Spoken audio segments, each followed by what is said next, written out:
Friends, good evening. ಎಲ್ಲರಿಗೂ ಹೇಗಿದ್ದೀರಿ? I hope ನಾನಂತ ಆರೋಗ್ಯವಾಗಿದ್ದೇನೆ, ನೀವು ಸಹ ಆರೋಗ್ಯನೇ ಆಗಿದ್ದೀರಿ ಅಂತ ಅಂದ್ಕೊಳ್ತೇನೆ ನಾನು. ಓಕೆ ತಾನೆ? ಸೊ ಸ್ವಲ್ಪ ಟಯರ್ಡ್ ಆಯಿತು. ಸ್ವಲ್ಪ ದೀಪಾವಳಿ ಬರ್ತಿದ್ದೆಲ್ಲ, ಕ್ಲೀನಿಂಗ್ ಎಲ್ಲ ಸ್ಟಾರ್ಟ್ ಆಗಿದೆ. ಇವತ್ತಿಂದ ಶುರು ಮಾಡಿದ್ದೀನಿ. ಸ್ವಲ್ಪ ಅಂಥದ್ದೇನು ಎಕ್ಸೈಟ್ಮೆಂಟ್ ಅದೇನು ಹಬ್ಬ ನನಗಲ್ಲ, ಮತ್ತು ಸುತ್ತಮುತ್ತಲು ಎಲ್ಲರಿಗೊಂದು ಬ್ಯೂಟಿಫುಲ್ ಆಗಿರೋಂಥ ಹಬ್ಬ ಅಂತ ಅನ್ಕೋಬೋದು. ನಮಗಲ್ಲ, ನನಗಲ್ಲ.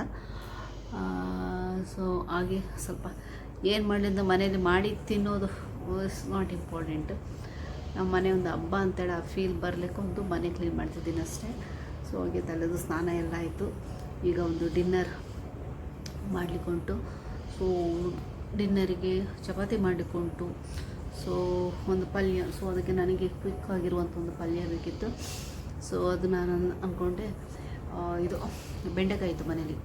ಸೊ ಬೆಂಡೆಕಾಯಿ ಸಹ ಇದು ಮೊಟ್ಟೆ, ಅದನ್ನು ಒಂದು ಬೆಂಡೆಕಾಯಿ ಮೊಟ್ಟೆ ಬುರ್ಜಿ ಅಂತಲೇ ಸಹ ಹೇಳ್ಬೋದು, ನೀವು ಬೇಕಾದ್ರೆ ಪಲ್ಯ ಸಹ ಅನ್ಕೋಬೋದು. ಅದು ನಿಮಗೆ ಹೇಗೆ ಅದರ ನಾಮಕರಣ ಮಾಡಿಕೊಂಡು ನೀವು ಮಾಡ್ಕೊಳ್ಳಿ. I have no issue. ನಮ್ಮ ಮನೆಯಲ್ಲಿ ಮಕ್ಕಳು ಯಾವಾಗಲೂ ಹೇಳೋದಷ್ಟೇ, ಇದು ಬೆಂಡೆಕಾಯಿ ಇದು ಅಂತ ಬುರ್ಜಿ, ಎಗ್ ಬುರ್ಜಿ ಅಂತ ಹೇಳ್ತಾರೆ. ಸೊ ಅದು ತುಂಬ ಸಿಂಪಲ್ ಇದೆ, ತುಂಬ ಈಸಿ ಇದೆ, ತುಂಬ ಟೇಸ್ಟಿ ಇದೆ, ತುಂಬ ಹೆಲ್ದಿ ಕೂಡ ಆಗಿದೆ. ಓಕೆ, ಹಾಗೆ ಮಾಡೋಣ ಅಂತ ಹೊರಟಿದ್ದೇನೆ. ನಿಮಗೆ ನನ್ನ ರೆಸಿಪಿಗಳು ಇಷ್ಟ ಆದರೆ ನೀವು ಚಾನಲ್ ರೆಸಿಪಿ ಇನ್ನೂ ಸಹ ಈಸಿಯಾಗಿರುವಂಥ ಹೆಲ್ದಿಯಾಗಿರುವಂಥ ಬೇಕು ಅಂತ ಹೇಳಿದರೆ ನೀವು ಚಾನಲ್ನ ಸಬ್ಸ್ಕ್ರೈಬ್ ಮಾಡಬೇಕಲ್ವಾ. ಓಕೆ, ಸೊ ಐ ಹೋಪ್ ನಿಮಗೆ ಇಷ್ಟ ಆಗಿ ನೀವು ನನ್ನ ಚಾನಲ್ನ ಸಬ್ಸ್ಕ್ರೈಬ್ ಮಾಡಿ ನನಗೆ ಇದೇ ರೀತಿ ಸಪೋರ್ಟ್ ಮಾಡ್ತೀರಿ ಅಂತ ಅಂದ್ಕೊಳ್ತೇನೆ. ಸೊ ಯಾವುದೇ ರೀತಿ ಟೈಮ್ ವೇಸ್ಟ್ ಮಾಡದೆ ಇವತ್ತಿನ ಒಂದು ಬ್ಯೂಟಿಫುಲ್, ಟೇಸ್ಟಿ, ಹೆಲ್ದಿ ಆಗಿರುವ ರೆಸಿಪಿನ ಸ್ಟಾರ್ಟ್ ಮಾಡೋಣವಾ? ಬಾಯ್. ಸೊ ಬನ್ನಿ, ಒಂದೊಂದಾಗಿ ಹೇಳ್ತೀನಿ ಇದಕ್ಕೆ ಏನೇ ಬೇಕು ಅಂತ. ಇಲ್ಲಿ ನಾನು ಬೆಂಡೆಕಾಯನ್ನು ಈ ಥರ ಕಟ್ ಮಾಡಿ ಇಟ್ಕೊಂಡಿದ್ದೀನಿ. ಇದು ನಾನು ಯಾವ ಥರ ಸ್ಲಿಟ್ ಹಾಕ್ತೇನೆ ಹೇಳಿ ನನ್ನ ಮೊದಲನೇದೊಂದು ಪ್ರಾನ್ ಮತ್ತು ಬೆಂಡೆಕಾಯಿ ವಿಡಿಯೋದಲ್ಲಿ ಹೇಳಿದ್ದೀನಿ, ಅದನ್ನೊಮ್ಮೆ ನೋಡಿ ಗೊತ್ತಾಗ್ತದೆ. ಸೊ ಮತ್ತು ಇದು ಬುರ್ಜಿಗಲ್ವಾ, ಬುರ್ಜಿ ಅಂತಲೇ ಹೇಳ್ಬೋದು, ಇಲ್ಲಾಂದರೆ ಪಲ್ಯ ಅಂತ ಕೂಡ ಹೇಳ್ಬೋದು. ಸೊ ನಾವು ಈಗ ಬೆಂಡೆಕಾಯಿ ಬುರ್ಜಿ ಅಂತ ಹೇಳಿ ನನ್ನ ಮಕ್ಕಳಿಟ್ಟಿರೋ ಹೆಸರು. ಓಕೆನಾ? ಈ ಥರ ಕಟ್ ಮಾಡಿ ಇಟ್ಕೊಂಡಿದ್ದೀನಿ. ಮತ್ತು ಮೀಡಿಯಮ್ ಸೈಜ್ದು ಈರುಳ್ಳಿನ ಈ ಥರ ಚಿಕ್ಕದಾಗಿ ಕಟ್ ಮಾಡಿ ಇಟ್ಕೊಂಡಿದ್ದೀನಿ. ಮೀಡಿಯಮ್ ಸೈಜ್ 2 ಟೊಮೆಟೊ ಈ ಥರ ಕಟ್ ಮಾಡಿ ಇಟ್ಕೊಂಡಿದ್ದೀನಿ. ಅದಕ್ಕೆ ಸ್ವಲ್ಪ ಲಾಸ್ಟಿಗೆ ಹಾಕಲಿಕ್ಕೆ ಕೊತ್ತಂಬರಿ ಸೊಪ್ಪು, ಮತ್ತು ಅದನ್ನು ಫ್ರೈ ಮಾಡಲಿಕ್ಕೆ ಎಣ್ಣೆ, ಅರಿಶಿಣ, ರುಚಿಗೆ ತಕ್ಕ ಉಪ್ಪು, ರೆಡ್ ಚಿಲ್ಲಿ ಪೌಡರ್, ಅಚ್ಕಾರದ ಪುಡಿ, ಮತ್ತು ಕೊರಿಯಂಡರ್ ಪೌಡರ್. ಓಕೆ, ಮತ್ತು ಶುಂಠಿ ಬೆಳ್ಳುಳ್ಳಿ ಪೇಸ್ಟ್. ಬನ್ನಿ ಇದನ್ನು ಈಗ ಸ್ಟಾರ್ಟ್ ಮಾಡೋಣ. ಸೊ ಈಗ ಗ್ಯಾಸಲ್ಲಿ ಒಂದು ಪ್ಯಾನ್ ಇಟ್ಕೊಂಡಿದ್ದೀನಿ, ಅದು ಬಿಸಿಯಾಗಲಿ. ಈಗ ಪ್ಯಾನಿಗೆ 3 ಟೇಬಲ್ ಸ್ಪೂನು ಎಣ್ಣೆನ ಹಾಕೊಳ್ಳೋಣ. ಮೊದಲಿಗೆ ಈಗ ಕಟ್ ಮಾಡುವ ಈರುಳ್ಳಿನ ಹಾಕೊಳ್ಳೋಣ. ಇದನ್ನು ಸ್ವಲ್ಪ ಬಾಡಿಸೋಣ, ಲೈಟ್ ಕಲರ್ ಆಗೋ ತನಕ ಇದನ್ನು ಫ್ರೈ ಮಾಡ್ಕೊಳ್ಳೋಣ. ಈಗ ಅರ್ಧ ಚಮಚ ಶುಂಠಿ ಬೆಳ್ಳುಳ್ಳಿ ಪೇಸ್ಟ್ ಸ್ವಲ್ಪ ಫ್ರೈ ಮಾಡ್ಕೊಳ್ಳೋಣ, ಇದರ ರಾ ಸ್ಮೆಲ್ ಹೋಗುವ ತನಕ. ಈಗ ಇದಕ್ಕೆ ಟೊಮೆಟೊನ ಹಾಕ್ಕೊಳ್ಳೋಣ. ಟೊಮೆಟೊ ಸ್ವಲ್ಪ ಸಾಫ್ಟ್ ಆಗುವ ತನಕ ಫ್ರೈ ಮಾಡ್ಕೊಳ್ಳೋಣ. ಸೊ ಈಗ ನಾನು 200 ಗ್ರಾಮು ಬೆಂಡೆಕಾಯಿಗೆ 4 ಮೊಟ್ಟೆಯನ್ನು ತಗೊಳ್ತಾಯಿದ್ದೀನಿ. ನಿಮಗೆ ಮೊಟ್ಟೆ ತುಂಬ ಬೇಕು ಅಂದರೆ ನೀವು ಮನೆಯಲ್ಲಿ ಎಷ್ಟು, ಈಗ ನಾವು 4 ಜನಕ್ಕೆ 4 ಮೊಟ್ಟೆ ತಗೊಂಡಿದ್ದೀನಿ 200 ಗ್ರಾಮು ಬೆಂಡೆಕಾಯಿ ಜೊತೆ. ಓಕೆ, ಸೊ ನೀವು ಹೆಚ್ಚು ಜನ ಇದ್ದೀರಿ, ಹೆಚ್ಚು ಕ್ವಾಂಟಿಟಿ ಉಂಟು ಅಂತ ಹೇಳಿದ್ರೆ ಎಲ್ಲ ನಾನು ಎಷ್ಟು ಹೋಗ್ತೇನೆ ಅದಕ್ಕಿಂತ ಡಬಲ್ ತಗೊಳ್ಳಿ. ಓಕೆನಾ? ಇದನ್ನು ಒಳ್ಳೆ ಈ ಥರ ಬೀಟ್ ಮಾಡಿ ಇಟ್ಕೊಳ್ಳೋಣ. ಸೊ ಇದು ಮೊಟ್ಟೆನ ಈಗ ಹೊಡ್ಕೊಂಡಿದ್ದೀನಿ. ಬನ್ನಿ, ಈಗ ಟೊಮೆಟೊ ಈಗ ಸಾಫ್ಟ್ ಆಗ್ತಾ ಬಂದಿದೆ. ಈಗ ಅದಕ್ಕೆ ಡ್ರೈ ಮಸಾಲಾನ ಹಾಕ್ಕೊಳ್ಳೋಣ. 2 ಚಿಟಿಕೆಯಷ್ಟು ಅರಿಶಿಣ, 3/4 ಚಮಚ ಕೊರಿಯಂಡರ್ ಪೌಡರ್. ಓಕೆ, ಅರ್ಧ ಟೀ ಸ್ಪೂನು ಚಿಲ್ಲಿ ಪೌಡರ್, ಅಚ್ಕಾರದ ಪುಡಿ, ರುಚಿಗೆ ತಕ್ಕ ಉಪ್ಪು. ಈ ಕಲ್ಲುಪ್ಪನ್ನು ಸ್ವಲ್ಪ ನೋಡಿಕೊಂಡು ಹಾಕ್ಕೊಳ್ಳಿ, ಯಾಕಂದರೆ ಮೆಲ್ಟ್ ಆದ ನಂತರ ಉಪ್ಪು ಹೆಚ್ಚು ಸಹ ಆಗುವ ಕಾರಣದಂದರೆ ಸ್ಟಾರ್ಟಿಂಗ್ ಹಾಕೋದು ಸ್ವಲ್ಪ ಲಿಮಿಟ್, ಯಾಕೆ ನಮಗೆಲ್ಲ ಅಡುಗೆ ಮಾಡಿ ಅಭ್ಯಾಸ ಇದೆಯಲ್ಲ, ಸೊ ನಮಗೆ ಅಂದಾಜು ಗೊತ್ತಾಗ್ತದೆ.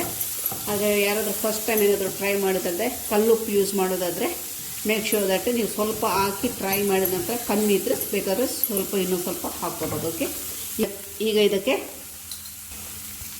ಒಂದು 50 ml ಅಷ್ಟು ನೀರು ಹಾಕಿದರೆ ಸಾಕು. ಈಗ ಇದನ್ನು ಮಿಕ್ಸ್ ಮಾಡ್ಕೊಳ್ಳೋಣ ಒಳ್ಳೆ.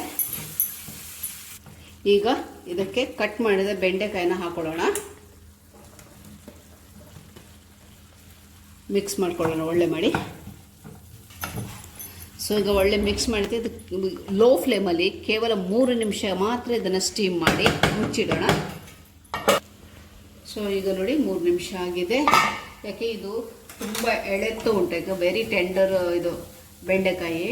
ಮತ್ತು ಮಕ್ಕಳಿಗಂಟು ತುಂಬ ಖುಷಿಯಾಗಿದೆ, ಅದು ಕ್ರಂಚಿನೆಸ್ ಇದು ಆಗ್ತದಲ್ಲ, ಅದಕ್ಕರ ಅಷ್ಟು ಬೇಯಿಸಿದ್ರೆ. ಈಗ ಇದು ಮೊಟ್ಟೆನ ಹಾಕೊಳ್ಳೋಣ. ಮೊಟ್ಟೆನ ಇದೇ ರೀತಿ ಹಾಕಿ ಒಂದು 2 ನಿಮಿಷ ಇದನ್ನು ಹಾಗೆ ಬಿಟ್ಬಿಡೋಣ, ಮುಚ್ಚೋಣ. ಅದಕ್ಕೆ ಏನು ಹಾಕೋದು ಬೇಡ, ಮುಚ್ಚಿಡೋಣ 2 ನಿಮಿಷ. ಈಗ 2 ನಿಮಿಷ ಆಗಿದೆ. ಈಗ ಇದನ್ನು ಮೆಲ್ಲ ಈ ಥರ ಮಿಕ್ಸ್ ಮಾಡೋಣ. ನೋಡಿ ಎಷ್ಟು ಎಣ್ಣೆಯಾಗಿ ಬರ್ತದೆ.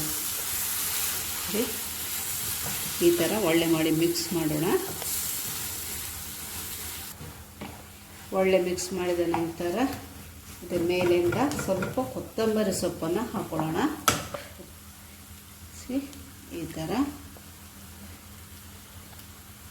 ಈಗ ಇನ್ನೊಂದು ಸೆಕೆಂಡಿಗೆ ಇದನ್ನು ಒಳ್ಳೆ ಮಿಕ್ಸ್ ಮಾಡ್ಕೊಳ್ಳೋಣಂತೆ. ಸೊ ಈಗ ಇದರ ಉಪ್ಪು ನೋಡ್ತಾನೆ.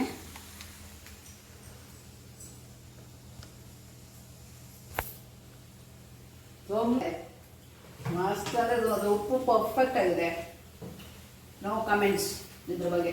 ಓಕೆ, ಸೊ ಈಗ ನಾನು ಇವರಿಗೆ ಚಪಾತಿ ಮಾಡ್ತೇನೆ. ಓಕೆ, ಬೆಂಕಿ ಬಂದ್ ಮಾಡೋಣ. ಸೇಮ್ ಚಾಪಿಂಗ್ ಬೋರ್ಡನ್ನು ಯೂಸ್ ಮಾಡ್ತೇನೆ. ಟಿಶ್ಯೂ ಪೇಪರ್ ಒರೆಸಿದ್ದೇನೆ, ಏನು ನೀರಿನ ಅಂಶ ಇರ್ತಾರೆ ಇದರಲ್ಲಿ. ಈಗ ಚಪಾತಿನ ಲಟ್ಟಿಸ್ತೇನೆ.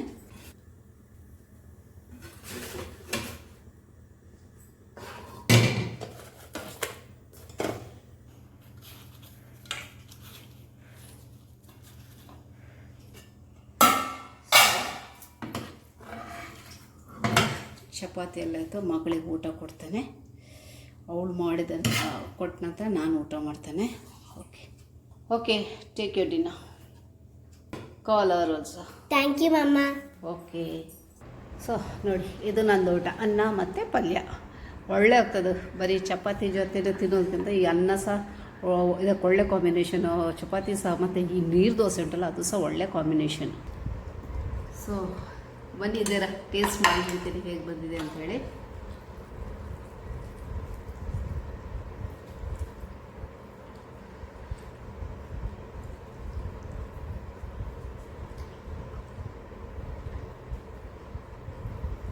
ಹೌದು, ಒಳ್ಳೆ ಉಂಟು, ಒಳ್ಳೆ ಉಂಟಂತೆ. ತುಂಬ ಅಂದರೆ ತುಂಬ ಒಳ್ಳೆ ಬಂದಿದೆ. ನಾನೇನು ಹೇಳಬೇಕು ಅಂತ ಗೊತ್ತಾಗ್ತಿಲ್ಲ. ನೀವು ಒಮ್ಮೆ ಟ್ರೈ ಮಾಡಿ ಮತ್ತು ನನಗೆ ಕಮೆಂಟ್ ಹಾಕಿ ನಿಮಗೆ ಹೇಗೆ ಬಂದಿದೆ ಅಂಥೇಳಿ. ತುಂಬ ಒಳ್ಳೆ ಉಂಟು, ತುಂಬ ಈಸಿ ರೆಸಿಪಿ ಸಹ. ಇದು ಯಾವ ಅರ್ಜೆಂಟಲ್ಲಿ ಸಹ ಇದು ಮಾಡ್ಬೋದು. ಇದಕ್ಕೆಲ್ಲ ನನ್ನ ಹೆಚ್ಚಾಗಿ ಎಲ್ಲ ರೆಸಿಪಿಗಳು ಕ್ವಿಕ್ ರೆಸಿಪಿಗಳು, ಅಷ್ಟೇ ಟೇಸ್ಟಿ ಸಹ ಉಂಟು, ಹೆಲ್ದಿ ಸಹ ಉಂಟು. ಓಕೆನಾ? ಐ ಹೋಪ್ ಈ ವಿಡಿಯೋ ನಿಮ್ಗೆ ಇಷ್ಟ ಆಯಿತು ಅಂದ್ಕೊಳ್ತೇನೆ. ಇಷ್ಟ ಆದರೆ ಒಂದು ಲೈಕ್ ಮಾಡಿ, ಶೇರ್ ಮಾಡಿ, ಚಾನಲ್ನ ಸಬ್ಸ್ಕ್ರೈಬ್ ಮಾಡಿ ನನಗೆ ಸಪೋರ್ಟ್ ಮಾಡಿ ಅಂತ ಕೇಳ್ತೇನೆ. ಸೊ ಎಲ್ಲರಿಗೂ thank you so much for watching and good night. ಇನ್ನೊಂದು ವೀಡಿಯೋದಲ್ಲಿ ಸಿಗೋಣ. Thank you, bye.